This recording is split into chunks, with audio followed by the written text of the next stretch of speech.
Welcome back to my channel. I'm Traben. These are my tomes, and today we're going back to my academia roots with a couple of classics in this week's wrap-up.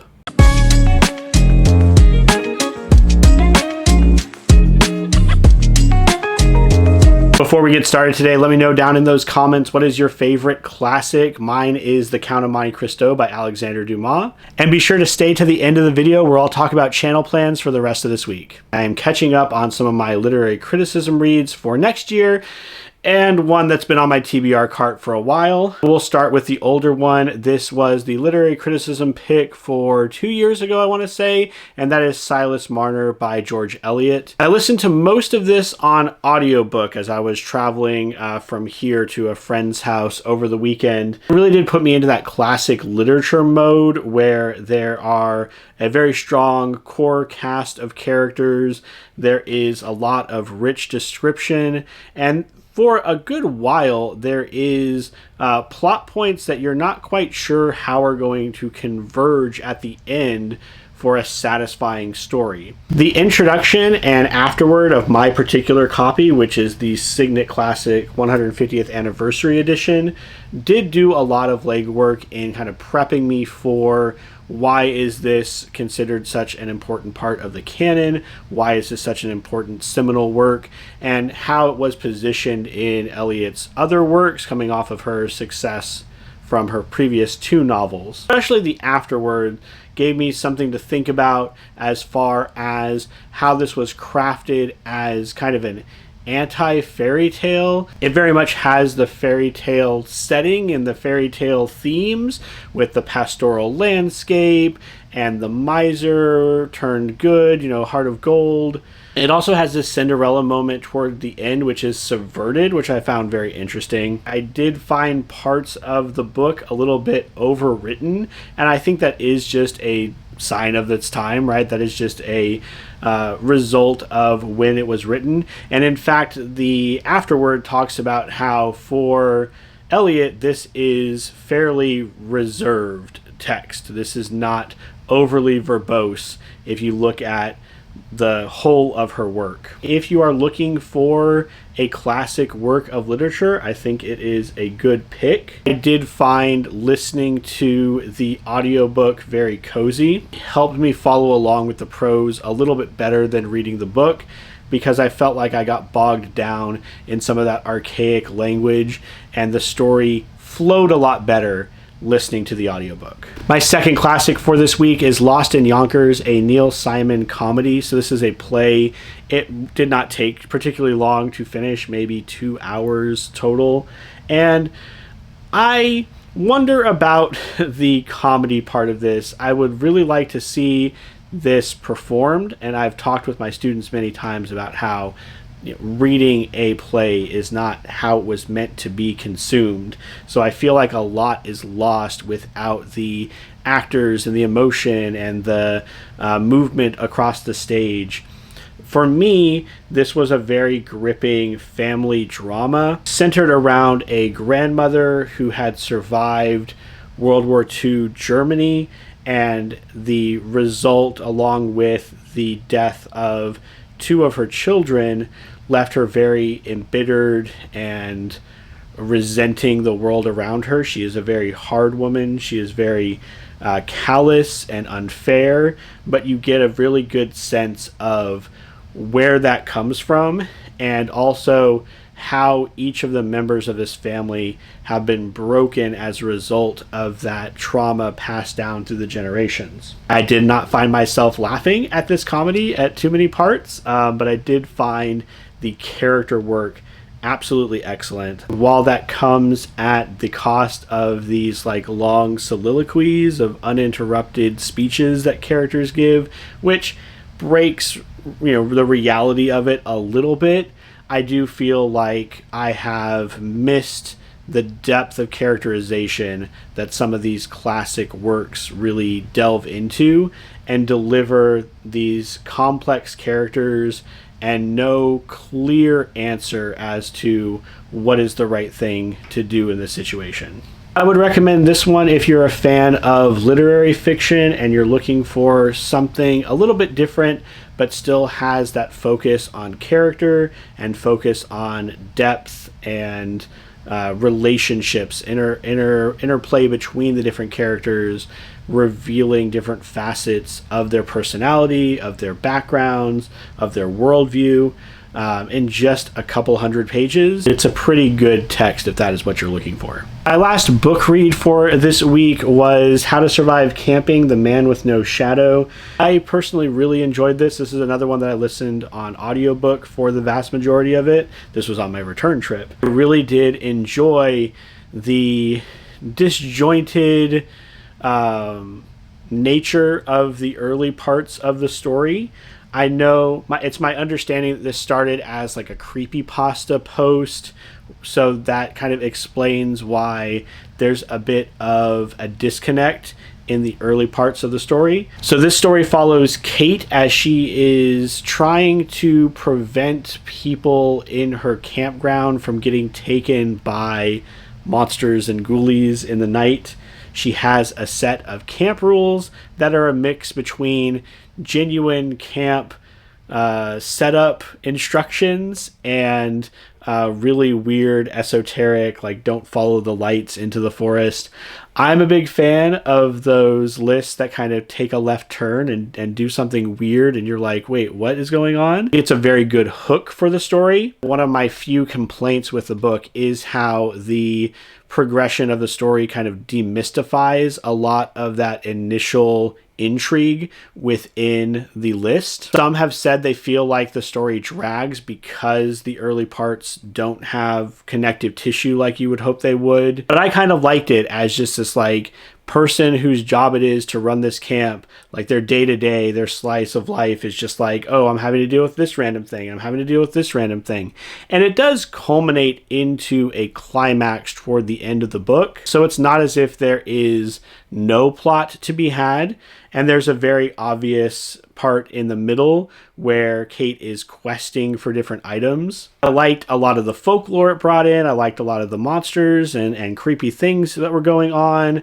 I liked the cozy-ish nature of it. My only other complaint besides the demystification of the initial intrigue was that Kate is very flippant about killing people, and at least at the beginning has very little patience with those who are not following her rules. But I feel like pegging that as a gripe misses the fact that that is her entire arc through this story, is learning that, hey, sometimes people make mistakes and sometimes she forgets the rules too. She gets caught up in some of these things, and it's through those encounters and through those missteps that she makes that she learns that she maybe needs to be a little bit more gentle and a little bit more forgiving of those who can't remember and follow every single one of her rules. While it was a concern early on in the book, I do feel like it was necessary to have that character arc and to get to the end of the story. 4 stars for this one. I'm looking for the sequel. I think there's going to be a 3rd book coming out soon. Highly recommend this one. It was a lot of fun. On to graphic novels and manga. I read Tatsuki Fujimoto's Before Chainsaw Man 17 through 21, which is not the number of comics in here, but rather the date. So this is 2017 through 2021. So this goes into a little bit of Fujimoto's backstory as far as when he created Chainsaw Man, the other properties he had created, tries to position each of the stories in here into that timeline, into like the larger work that he has created. And each of the stories in here does get punctuated by a couple of sentences from Fujimoto himself that talk about like what he was thinking about, like what the story was trying to convey. This is going to be like any other short story collection or manga collection where you're pulling from different things from the same writer. It's hit or miss. I never found any of the stories super compelling. Some were a little funny, some were a little tense. one like ran a joke into the ground, but it was completely intentional. That was the whole idea behind the story. I would really only recommend this to fans of Fujimoto and Chainsaw Man. If you've already looked at Look Back, you've already looked at Goodbye Eri, because those are both superior to anything that's found in this collection, I would pick this up just as kind of a curiosity. Also, if you are interested in the manga writer scene as a whole and want to see some of what it takes to get published in this industry, there is a lot of talk about that in the beginning notes and in the little, between the different chapters when Fujimoto is talking about what inspired him to create these works. So if you're interested in what the industry feels like and how to get into it, from the perspective like a Japanese author, and to get those direct author notes, that's another reason to pick this up. So I enjoyed it, 3 stars, but it wasn't anything that I absolutely feel is necessary to read. I read Void Rivals volume number 4, which I've had for quite a while. I think this was like my last graphic novel that I had to take a look at to clear everything out that I had bought this year. This is continuing the story set up in the previous volumes. We have a split civilization on this ring that is entirely bent to the purposes of staying disjointed, not unifying. And we have a couple of characters that are pushing for unification because they believe they're being called upon by the god of this world, who is like a transformer, to do that, because the ring world that they're on is containing a giant robot, and it's at its weakest point right now. So if they wake it up now, they have a chance of beating it, whereas if they wait, then they're not going to have that chance. And it gets pretty tense. Like the group that is looking for unification gets really close to freeing this thing from its containment field, and it just like devastates this ring. It's going to like tear it completely apart, and this is where everybody lives. So the stakes are definitely rising here. Like the indirect tie-in with the Transformers lore, I think that's super cool, and it's giving us something else. It's giving us a different perspective of the Transformers, because they're not the central characters, but they do show up quite frequently and interact with the people of this world. So you get a different perspective, not just focusing on their war and them as soldiers, but as people, as robot people trying to render aid in this situation where nobody really has a clear idea of what's going on. Great action, fun story, highly recommend, especially if you're into Transformers or anything that Kirkman has put out. This continues to be a strong title, 4 out of 5. And last for this week was Sheen Zero Volume 1. This one is going to require a little bit of explanation, and I might do a full review of this because I do think that there's enough in here to delve into.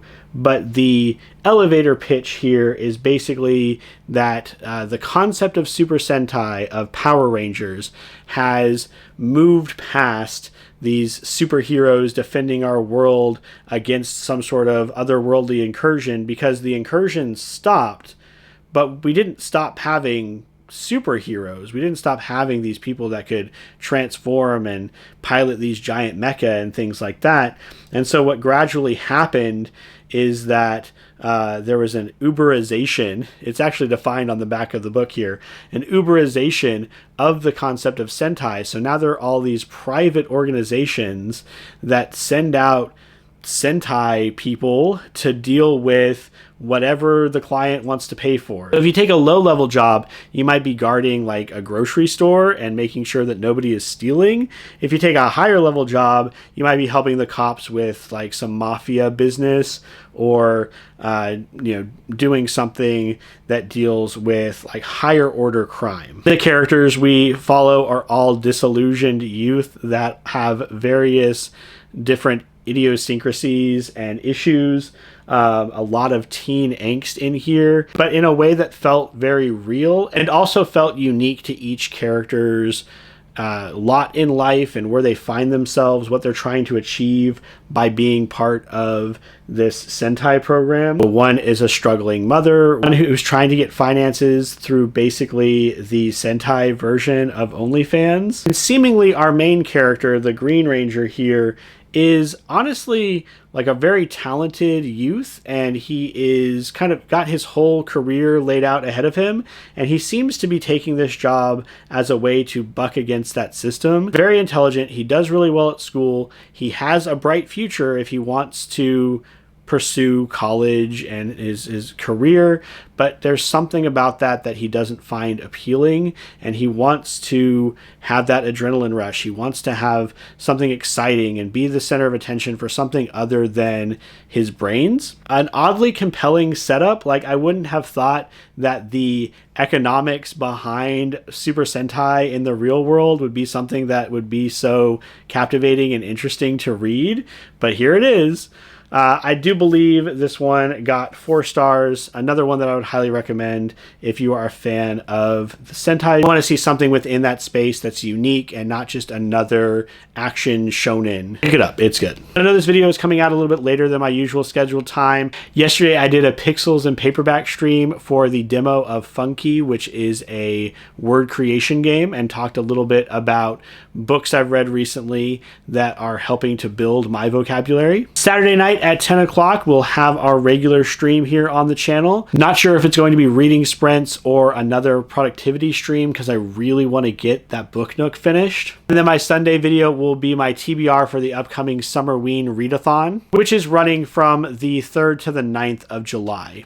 I hope to see you at the live stream. Hope to see you Sunday for that TBR.